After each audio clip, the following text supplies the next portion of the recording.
sejam muito bem-vindos a mais uma edição do nosso programa Elis Pinhon Convida.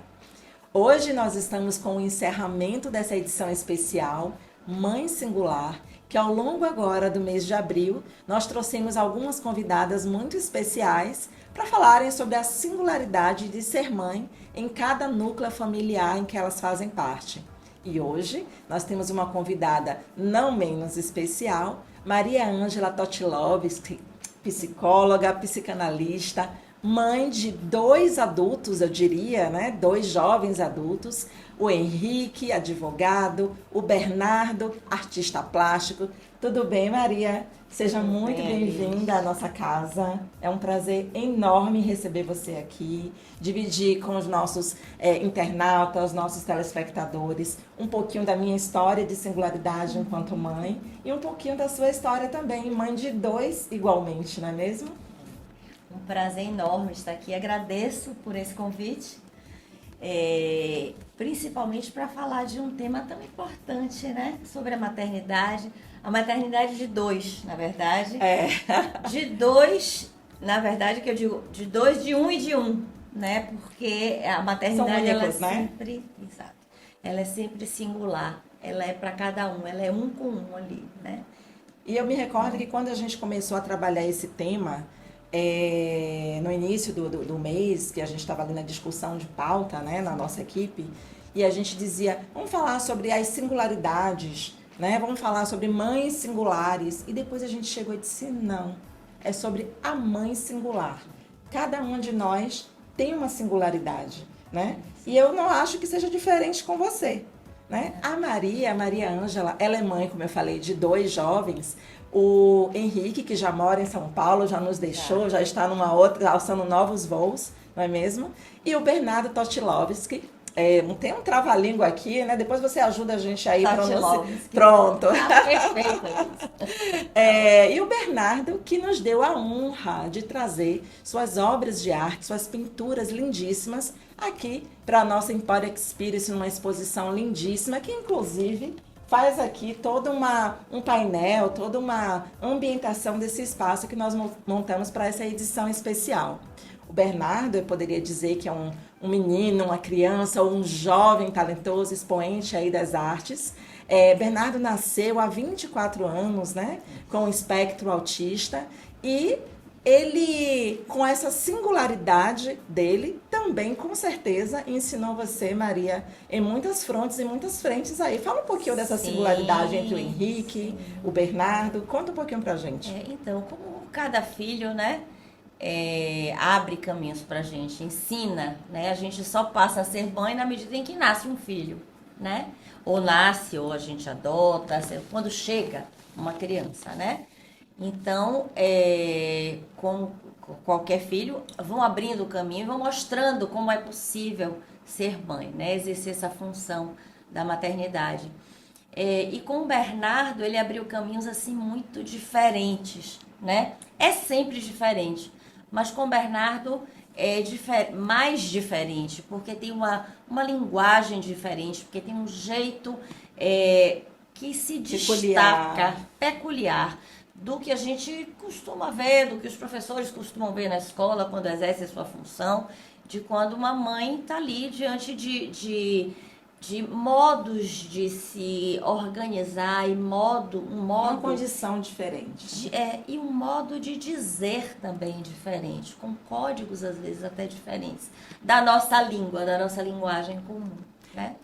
Então, o Bernardo abriu assim muitos caminhos, um desafio com um e com o outro, desafios diferentes e igualmente, eu diria, na sua beleza dos dois, né? A beleza, desafios muito importantes, muito interessantes, muito específicos, independente do autismo de Bernardo ou do não autismo do Henrique, mas desafiadores, sempre desafiadores. Eu aproveitava te fazer uma pergunta. Você, por conta dessa singularidade, você se enquadra, você se rotula uma mãe atípica, por exemplo? Então, Elis, eu não me reconheço. E aí eu quero ter o cuidado de não sair, né, do que é dito, né, do politicamente correto, como se diz. Eu quero ter esse cuidado e peço permissão para pensar um pouco de forma muito Por própria. favor. Porque acho muito importante essa questão das mães atípicas, desse grupo de mães que se juntam, que se fortalecem, lutam por essa causa, por esse reconhecimento, por abrir novas portas, novos caminhos, por abrir possibilidades de cada um ter um lugar nesse mundo, Sim. né? Mas eu vou com o barco, mas em um certo momento eu me pergunto se eu me reconheço. Não como uma mãe atípica, me reconheço como mãe. Por si só, uma mãe já é atípica no sentido de que ela precisa construir a sua maternidade com cada filho, né? Cada filho vai mostrando o que pode, os caminhos. Então, cada mãe, ela é atípica nesse sentido. Não pelo fato de ter um filho autista, mas pelo fato de ter um filho, né? E com os desafios de cada um. Então, eu não me reconheço como atípica no sentido de ser mãe de um rapaz autista, mas me reconheço como atípica. Aí sim, é possível para mim dizer que eu também estou nesse engajamento aí do atípico. E aí, por falar nesse engajamento, por falar nesse olhar sobre o outro, nesse cuidado, você, além de psicóloga, psicanalista, atender, fazer terapias, né, com famílias, você também trabalha no SEAD. Como é esse trabalho seu no SEAD? Então, o SEAD, eu cheguei no SEAD através de Bernardo. Bernardo me levou para lá, né? Quando ele teve o diagnóstico, a suspeita diagnóstica de autismo. Com quanto tempo? 3 anos e 8 meses, Sim. né? E aí me encaminharam para uma terapeuta ocupacional, Andréa Corrêa Lima, que é uma das donas do SEAD. E eu levava Bernardo e esperava enquanto ele tinha um atendimento. E aí eles estavam formando uma equipe multidisciplinar. E aí me perguntaram se eu não queria também ser psicóloga do SEAD. Né? Eu pensei bem, porque Bernardo estava ali também no SEAD. E, bom, acho que eu posso separar bem essas coisas e fazer parte dessa equipe. Eu fui a primeira psicóloga, hoje já somos 6 psicólogos no SEAD. Abriu o caminho, né? O SEAD é o Centro de Estudos e Atenção ao Desenvolvimento Infantil, onde atende crianças com transtornos do desenvolvimento, não só com transtornos do desenvolvimento, mas também crianças com transtorno do desenvolvimento, com questões genéticas, com paralisias cerebrais. Algumas especificidades, né? Com alguma especificidade. E no SEAD eu atendo, faço atendimentos e também faço supervisão e coordenação da equipe multidisciplinar no campo da psicanálise. Agora, eu queria sair um pouquinho desse mundo só maternal, sim, muito assim, eu diria embrionário, né? A gente falando aqui muito desse seio familiar. E eu queria falar um pouquinho das influências que a sua vida enquanto artista, porque eu não falei para vocês, né? A Maria Ângela, ela é também dançarina do balé do Teatro Castro Alves. Conta esse outro lado pra gente aqui, tão curioso, tão bacana. A dança sempre foi para mim uma possibilidade assim, não só criativa, inventiva, mas uma abertura para os meus pensamentos. Sempre fui uma pessoa que gostava de pensar muito, de pensar além, de questionar. Assim, minha mãe dizia, mas que menina renitente. Tudo eu questionava, tudo eu queria saber o porquê, da razão das coisas, né? Não é à toa que eu fui escolher esse caminho da psicologia e especificamente da psicanálise, né? De sempre me interrogar. Então, a dança é uma maneira de expressar. Sempre foi uma paixão na minha vida, uma das paixões da minha vida, né? E aí fiz concurso e entrei como integrante do corpo, né? Do Balé Teatro Castro Alves, que é um dos corpos estáveis do Estado, Balé e Orquestra Sinfônica. Então, trabalho desde 89. Nossa, há muitos anos que entrou na sua vida. Do balé. E isso também me tem tem assim uma mão dada, né? Com a psicanálise também, no sentido da criação, da invenção, né? E eu acho que da maternidade também. Então eu queria te perguntar, você entende que a arte, de alguma forma, ou de quais formas, a arte permeia a sua vida enquanto mãe, né? Eu percebo muito que é um pouco do que eu conheço do seu esposo, do Bernardo, que é um artista plástico, você enquanto dançarina, são muitas formas de artes, né? É muito peculiar a sua família, esse veio, essa veia, né? Você acha que a arte contribui muito para a sua maternidade ou não? É algo que passa ao largo? A arte me viabilizou muita coisa.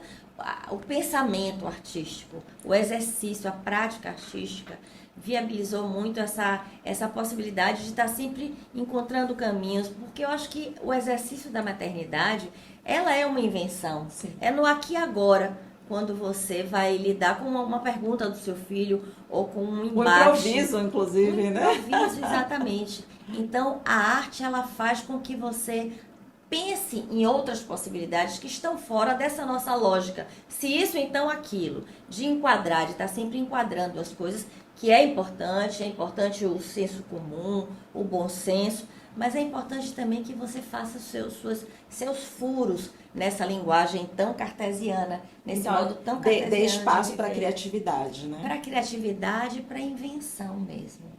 Abrir caminhos e onde para aquilo é fazer do limão a limonada, sim, né? Sim. Onde tem uma pedra, daquela pedra no caminho, fazer daquilo uma construção, ainda que seja estranha, diferente de tudo que a gente já viu, de tudo que as pessoas costumam fazer, mas se abre caminho, se funciona, tá bem. Tá tudo certo, tá né? Tudo certo. Você é mãe do Henrique, que tem 28 Faz anos. 29 esse ano. 29 anos agora. O Bernardo, que tem 24 anos. E com certeza criar o Henrique um pouquinho antes do Bernardo e depois os dois juntos é uma arte aí também, né? O que é mais peculiar, por exemplo, na formação ou na criação, na educação que você teve com o Henrique, que você não conseguiu aplicar, por exemplo, com o Bernardo? Porque eles são muito diferentes, são crianças diferentes. Independentemente de ter o espectro ou de não ter o espectro. Sim. Então, é uma pergunta... Eles estão te ouvindo, viu? Oi, Henrique, oi, B. Então, é uma pergunta difícil de responder. Você aplicou a um, mas não se aplicou ao outro? Não. Com o Henrique foi muito diferente. Com o Henrique já sempre foi muito... Mas Bernardo, é difícil, porque Bernardo também é assim, se debruça sobre o que faz. Henrique sempre se debruçou muito pelo que fez, em tudo na vida. Ele sempre foi muito perspicaz, ele sempre foi muito inteligente, muito... Eu vou alfinetar um pouquinho essa pergunta. Vamos lá. Por exemplo, você precisou dar mais liberdade a um do que ao outro? Você precisou puxar um pouco mais um do que a outro? Precisou dar mais autonomia a um do que a outro? Olha, Henrique sempre, ele dava mostras, assim, de ser um menino muito precoce, né? Nas observações que fazia, nas conclusões que tirava. Então, eu sempre pensamos, eu e Alejandro, né, o pai dele, pensamos em não oferecer a Henrique esse mundo assim tão aberto, né? Por exemplo, Henrique teve celular muito mais tarde do que os colegas. Ele sempre me perguntava: mãe, por que todos os meus colegas assistem a novela das 8 e eu não assisto? Ora. Eu disse: porque os seus colegas não têm Maria Ângela e Alejandro como pais, né? Acho que tudo tem seu tempo. Eu acho que ainda tem não é coisa, o seu. Não é o seu. Ele sempre era muito investigativo. Então, a gente sempre receava o uso que ele fosse fazer disso, né? Então, a gente sempre trazia, assim, um pouco de mais cuidados, né? De mais cuidado, de que ele tivesse o tempo para usar o celular, para fazer o bom uso do celular, de computador. Com o Bernardo, a primeira coisa que eu pensei, quando me foi dito e me foi assim, vislumbrada essa possibilidade de Bernardo estar no espectro do autismo, a primeira coisa que eu pensei é que era uma criança que precisaria se tornar realmente independente o quanto antes. Porque Henrique, com a sua argumentação, ele ia conseguindo os caminhos dele. Com B, eu não digo que foi isso, mas é o que eu penso que foi, né? Porque essa não é uma verdade, mas é como eu pude ler. Então, eu pensava: puxa, B precisa de eu estar presente e ausente o mais rápido possível para que ele possa se virar com isso. Então, a sua ausência era necessária? A em minha muitos momentos. a presença e a ausência, eu digo que ela é necessária, ela é constitutiva, a presença e a ausência. Fazer falta é importante, se fazer presente e se fazer faltante, né? De que uma criança possa ter essa presença da ausência do outro, para que ela possa perguntar, para que ela possa desejar, para que ela possa querer saber onde está ou o que fazer quando ela não está, ou com quem fazer quando aquele não está. Então, com o Bernardo eu tive essa preocupação às vezes, assim, a primeira vontade é de largar tudo e cuidar dele, do que ele vai precisar, dos tratamentos.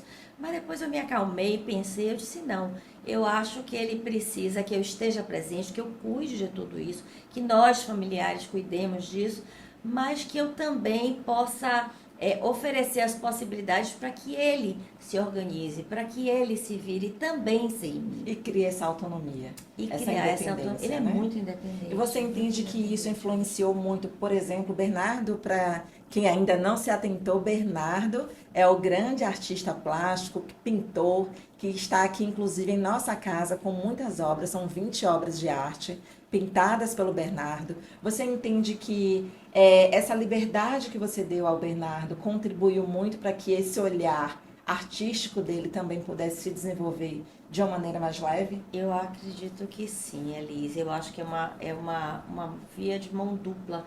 Eu acho que isso possibilitou que Bernardo pudesse escolher coisas na vida dele, mas Bernardo também possibilitou que eu pudesse, que eu precisasse ter esse olhar mais cuidadoso, essa leitura, o que é que ele quer, né? O que é que, para onde ele vai?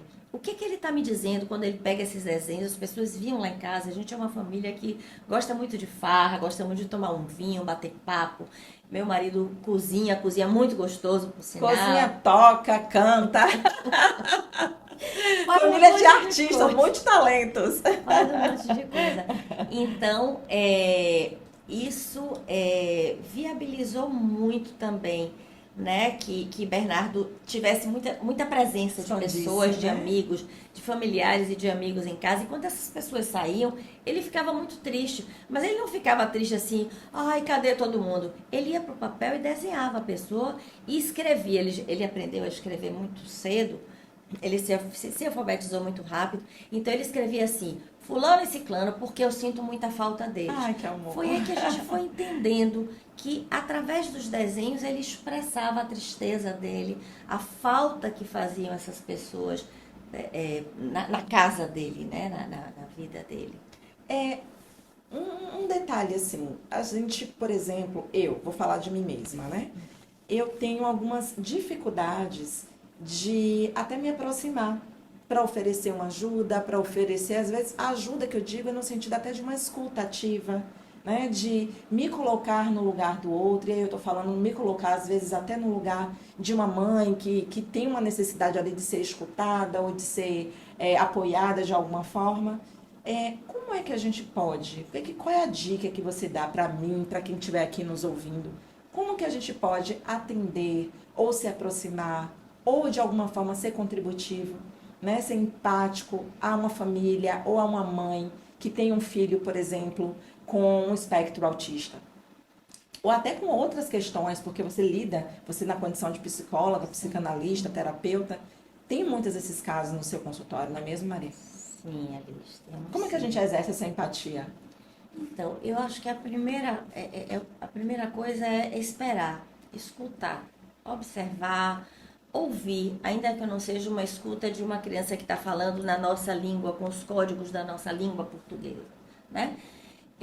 O que ela quer dizer com aquilo, né? Se ela faz um steam, se ela faz um tique, se ela faz um movimento repetitivo, aquilo quer dizer alguma coisa, né? Não é em vão. Perguntar para ela, observar e esperar que ela possa te dizer, né? O tempo da criança, o tempo de cada um é o tempo de cada um, o tempo lógico de cada um. Mas o tempo de uma criança com autismo, por exemplo, até escutar, processar e responder de um modo próprio, muitas vezes é um tempo muito maior do que o nosso tempo. Então, às vezes a gente tem a impressão de que, eu estou tentando conversar, eu estou aqui, eu tô com um tempo com essa criança, e parece que isso não funcionou, parece que não está adiantando de nada. Não desista. Espere, espere, que se isso for verdadeiro, ela vai te mostrar que caminho você pode seguir. Ter essa abertura para o que vem ali, para o que vem do outro, né? Perfeito. Então, e outra coisa que você perguntou sobre para as mães, né, de pessoas com crianças com transtorno, eu tive uma experiência muito pessoal, muito particular, porque assim, a gente fala aqui, mas não é tudo bonitinho, arrumado. Não, claro que Ter não. filhos é maravilhoso, mas é muito problemático também. Tem seus percalços, né? Quem os tem sabe. É que sabe. Quem os tem é que sabe.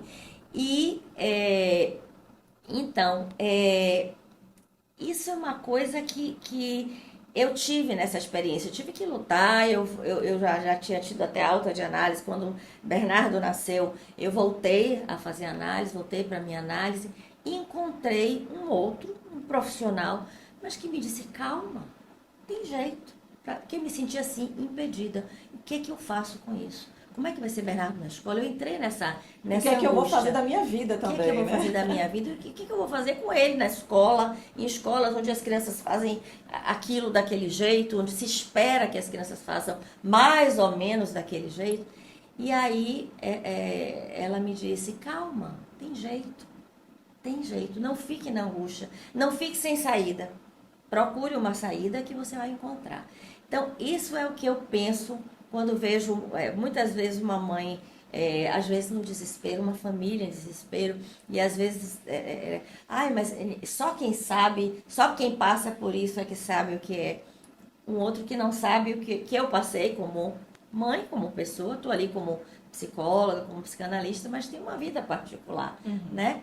E isso acho que isso me deu essa condição de dizer ao outro, calma, tem jeito, vamos ver o que é possível fazer, a gente vai fazer o que for possível. E sempre é possível fazer algo. Calma, espera, aguarda e vamos trabalhar para que as coisas possam ficar mais confortáveis para todo mundo. E aí é importante que essa primeira calma, ela aconteça dentro da própria casa, né? Dentro de casa É necessário haver um trabalho primeiro de consciência interna, para que depois a gente consiga expressar isso para o mundo. Você tem razão, Elisa, você tem razão. Primeiro a nossa casa conosco mesmo. Conosco mesmos. E a nossa casa enquanto rede de apoio, né? Família, amigos, enfim. Marido, filhos, né? Irmãos que estão ali no processo também de aprendizado. Que queiram entender, compreender e compreender o quão difícil é lidar com o outro. E lidar com o outro muitas vezes ou algumas vezes com uma linguagem muito diferente daquela da qual a gente está habituado, a gente aquela caixinha, né? Familiarizado. Né? Maria, eu conversava com você nos bastidores, eu contava para ela que curiosamente ontem à noite eu com os meus filhos a gente conversando um pouquinho sobre algumas mudanças que a gente fez em nossa casa, né, na nossa rotina. Meus filhos, José e Maria, têm 11 anos, são gêmeos, né? Eles estudaram ao longo desses 10 últimos anos em turmas separadas, absurdamente criticadas, né? Eu fui absurdamente crucificada aí por muitos, mas tá tudo certo.